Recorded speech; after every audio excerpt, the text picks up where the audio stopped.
हाय, मैं हूँ नेहा भसीन और आप मुझे सुन रहे हैं मस्त मस्त आरजे माला के साथ। Neha, welcome to the show. Thank you so much. Neha, आप दिल्ली से हैं और आपने आपकी स्कूलिंग यहीं से हुई है। If I am not wrong, आप लेडी श्री राम कॉलेज से पास आउट हैं। तो म्यूजिक से हाँ जी। आपका जो जुड़ाव है वो कब से है और कब से आपने फॉर्मल ट्रेनिंग म्यूजिक में लेनी शुरू की है? एक्चुअली मेरा म्यूजिक से मेरी म्यूजिक में रुचि और मेरा जुड़ाव तब से है जब से मैंने आप कह सकते हैं होश संभाला है कि अराउंड 9 इयर्स की एज से 8 साल से गाना शुरू कर दिया था। लेकिन 9 साल से मैं बहुत सीरियस थी इस डिसीजन के बारे में कि मुझे बड़े होके एक पॉप सिंगर बनना है, एक पॉप स्टार बनना है। और क्योंकि मेरा स्कूल में एक्सपोजर भी जो था वो ज्यादा इंग्लिश म्यूजिक की तरफ था, बिकॉज मैं एक एंग्लो इंडियन स्कूल में पढ़ी हूँ।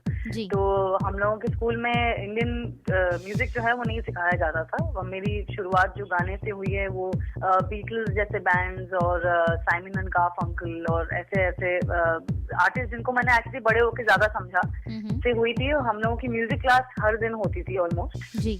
तो और घर में मम्मा गाती थी। मम्मा इज सेमी क्लासिकल ट्रेन आप कह सकते हैं। और उनका पुराने फिल्मी गानों की तरफ काफी मम्मा का, जैसे पाकीज़ा और उमराव जहां, ऐसे गानों की तरफ बहुत ज्यादा मम्मी की रुचि थी उन गानों में जी।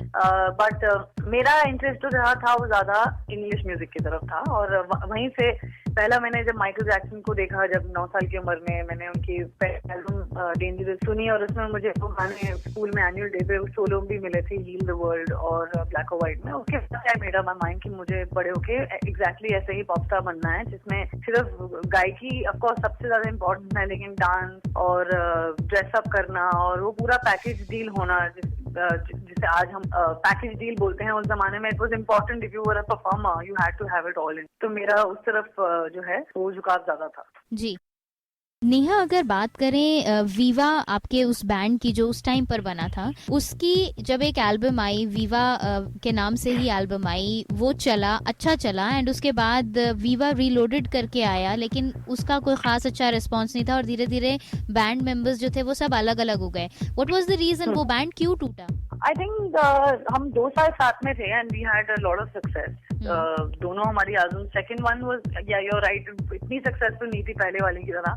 बट आई थिंक वो इसलिए भी क्योंकि इंडिया में टीवी ही सब कुछ है। म्यूजिक जो है एज अ मीडियम, आप जो भी कहें, लोग इस बारे में बहुत डिबेट करते हैं, लेकिन म्यूजिक एक्चुअली हमारे कंट्री में है ही नहीं। फिल्म म्यूजिक है और फिर कोई म्यूजिक है नहीं जो बिकता है या जो लोग सुनते हैं। पुराना सुनते हैं लेकिन नया कुछ नहीं, पहले कोई गजल नहीं सुनता, किसी को मालूम ही नहीं कोई एल्बम आती है कि नहीं। और दूसरा, आई थिंक हमारे कंट्री में डिवोशनल या रीजनल म्यूजिक चलता है।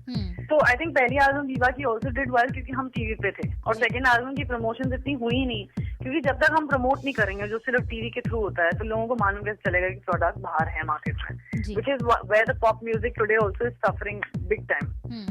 टीवी का एक दो आइटम नंबर चलते हैं क्योंकि वो इतनी बार बम्बार्ड होते हैं टीवी के ऊपर। तो आई थिंक समवेयर वीवा का भी जो ब्रेकअप करने का रीजन था वो यही था कि पॉप म्यूजिक जो है इंडिया में डिटीरियोरेट हो रहा था। ये किसका डिसीजन था कि अब वीवा गर्ल्स जो हैं वो साथ में काम नहीं करेंगी और इंडिविजुअली अब अपने प्रोफेशन पर ध्यान देंगी? ये हमारा जॉइंट डिसीजन ही था as a band, so we were not very happy with the way things were going. Neha कहते हैं कि ये जो कास्टिंग काउच टाइप्स जो चीज़ें होती हैं ये एक्टर्स के साथ बहुत ज़्यादा होता है, लेकिन अभी जो ट्रेंड चल रहा है वो बॉलीवुड की म्यूज़िक इंडस्ट्री में भी यही सेम ट्रेंड फॉलो हो रहा है, ऐसा कुछ सिंगर्स ही बताते हैं। क्या ऐसा है?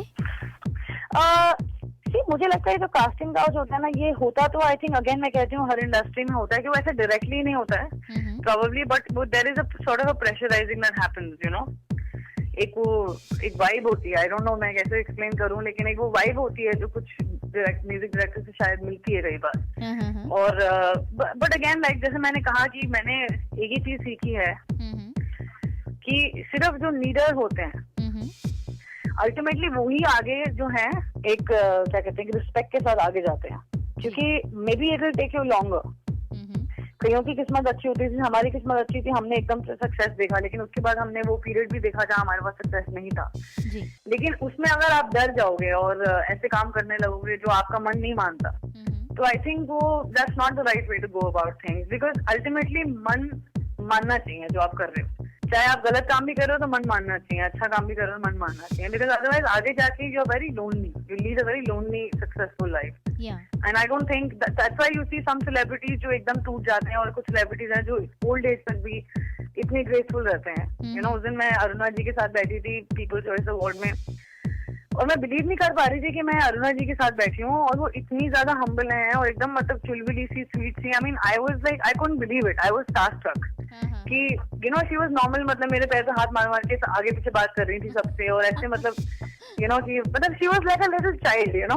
आई watched her when I was a kid in चढ़ती जवानी, and she was sitting next to me like a normal lady, you know, not like a celebrity. Neha, बात करते हैं आपके उस गाने की जिसने आपको सक्सेस की ऊंचाइयों पर पहुंचाया, एंड दैट्स योर मेरे ब्रदर की दुल्हन का धुनकी वाला गाना।